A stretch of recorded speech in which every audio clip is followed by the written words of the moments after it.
Tonight, a government agency gives us an exclusive look as they test for radioactive waste in North St. Louis County. Right now, the U.S. Army Corps of Engineers is collecting data under homes in Florissant to see if there's contamination. Christina Coronel was on site today in the Cades Cove subdivision. She's in the newsroom with more on this. Mike and Kelly, we saw some contractors in a basement carefully grabbing samples from 4-inch holes that were drilled into the ground. In some instances, they are going 14 feet below. And all of this data then goes to their labs, and it's a process that can take some time. Sampling soil in the Cades Cove subdivision in Florissant along Coldwater Creek. This is the first time that we've had to go underneath a structure, a home, a residential home. This is after the U.S. Army Corps of Engineers detected radioactive contamination in the backyards of 6 homes. We don't have any indication yet that it's under the home, but we do know it's close enough that we need the data for under the home. Right now, the contamination that we know of is not posing a health risk at all. It's at depth, anywhere from 10 to 14 feet below the surface. There is no exposure to radioactivity happening.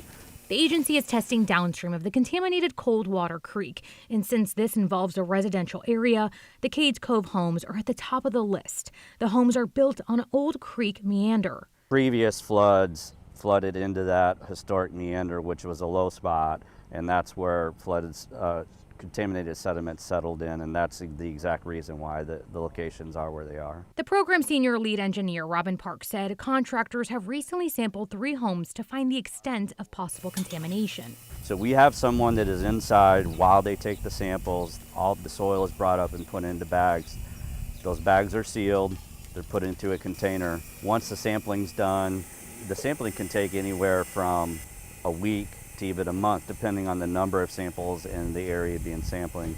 Samples go to the lab results take a few weeks. Then the data is analyzed, put into a document for reports.